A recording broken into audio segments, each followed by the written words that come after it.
All right, we're going to take a look at our first major scale pattern. One thing I want to mention before we head into doing some of these major scales, well, a couple things actually. One thing that I want to make mention of is when you start learning scales in the major scale, there are different patterns that we're going to use. You'll use different patterns for different reasons depending on where you are on the neck of your guitar, what key you're in, what chord you're on. But you're also, the amazing thing is once you memorize one of these patterns, you can use that pattern anywhere on the fretboard. So that's the beauty of learning these patterns, is that you just have to memorize the pattern and then you can move that anywhere on the neck. So you do need to know the root note, which we're going to talk about when we get to playing this scale. We have to know where the root note is because that tells us what key we're going to be in. And then if you're playing with a song that's in a different key, all you have to do is just move the root note. So let's say the root note is on the 3rd fret. Right now, currently, if we're playing the G major scale, and a song that you're listening to is in the key of B, then you just have to take that root note, which is on the G right now, find the B somewhere on that same string, and then now all of a sudden you're playing the major scale in the key of B. So it really has a lot of benefits to just knowing where to use it on the fretboard. Now, a couple other things. Don't feel like you have to learn all the scales at once. I would say just focus on doing one scale at a time and just doing it well, because it does take time to memorize the pattern.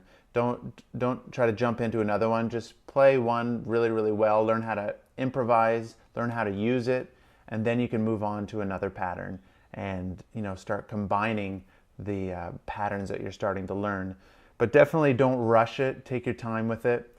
As you're learning this scale, same thing applies. Don't necessarily try to rush through just trying to play it really, really fast, because you don't want sloppy playing. You want to know this scale really, really well. And so it's okay to just play it, really, really slowly, even if it just means, and then looking at the scale diagram, figuring out where the next note is. Okay, it's on the 5th fret, same string. So even if it takes that long, which it probably will when you're first starting,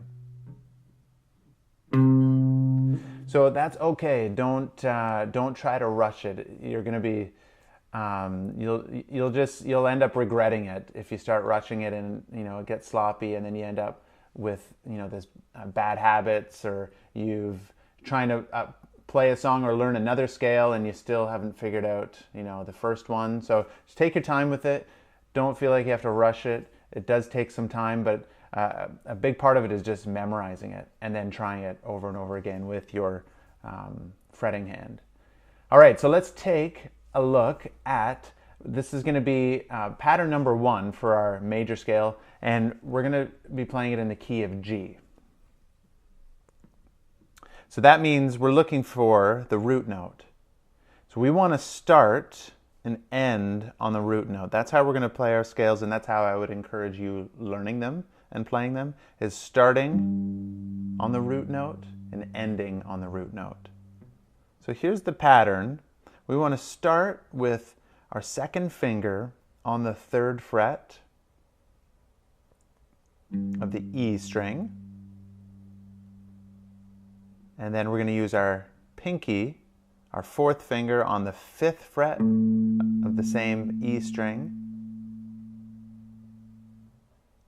And the next string, 1st finger on the 2nd fret of the A string. Then 2nd finger on the 3rd fret. 4th finger on the 5th fret. 1st finger on the 2nd fret of the next string. And this is where we're going to use our 3rd finger. It's going to jump into the pattern, scale pattern, and then our pinky is going to be on the 5th fret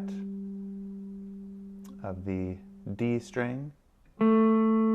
first finger on the second fret of the G string. We use our third finger again, fourth fret. Pinky on the fifth fret.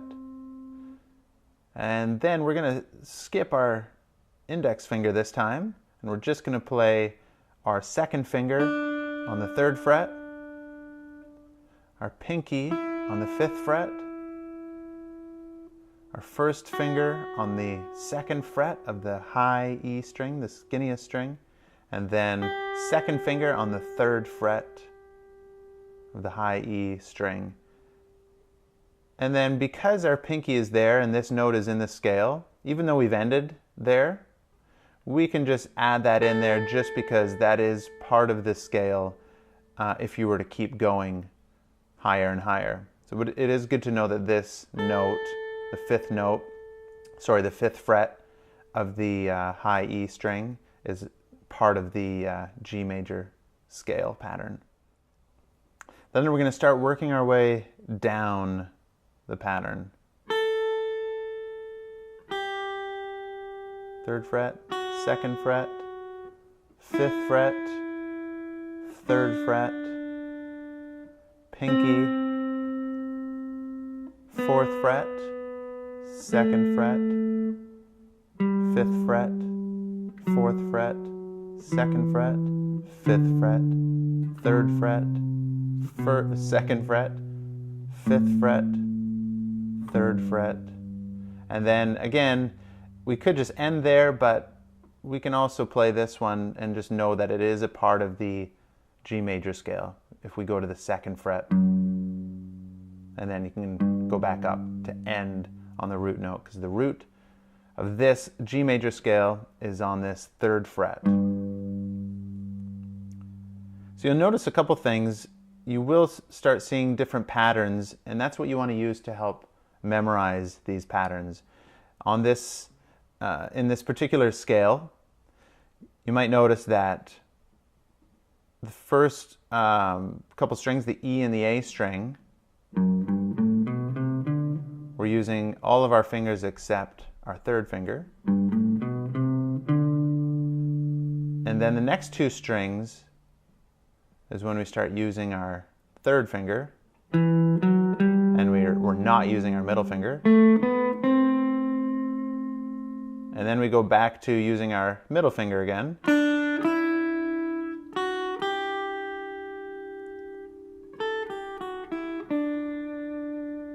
So you want to start recognizing certain patterns so that it does make it easier to remember. So one time through, we'll go like this.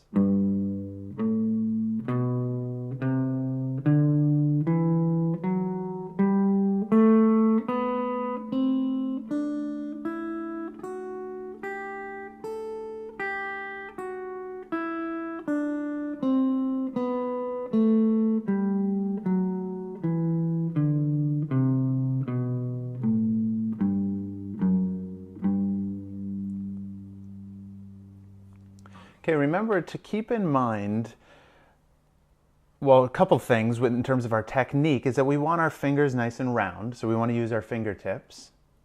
Another thing we want to be mindful of is how we're plucking with our picking hand. So are we using downstrokes or upstrokes or both? I would say eventually you want to get to the point where you're doing both, so which is called alternate picking. You're picking down and then picking up. Down, up. You're alternating between the two. Down, up, down, up. Down, up, down, up, down, up, down, up. If you're just starting, just do down strokes for now. It's totally fine. Because you want to, again, this is about memorizing the pattern. And you want to get to the point where you've got it memorized, and then you can start incorporating alternate picking. So definitely take your time with it. There are different ways of going over it and working on it, but the key is really just to focus on memorizing this pattern, play it, a lot, play it a bunch of times until you get to the point where you can play it in your sleep. And then you can start working on another pattern. If you wanted to, it might even be fun, find a song, one of your favorite songs, find out what key it's in, and then use the fretboard to figure out where the root note is. And then you can even start just jamming the major scale over top of whatever song it is that you're listening to. And you probably recognize what we're doing here. Do, re, mi, fa, sol, la, ti, do. Sometimes you'll even hear the major scale played like that through in the middle of a song. Beatles, they do that in one of their songs. It just sounds really, really cool over top of the chords that they're playing. All right, learn that, practice it, work on it, and we'll see you in the next lesson.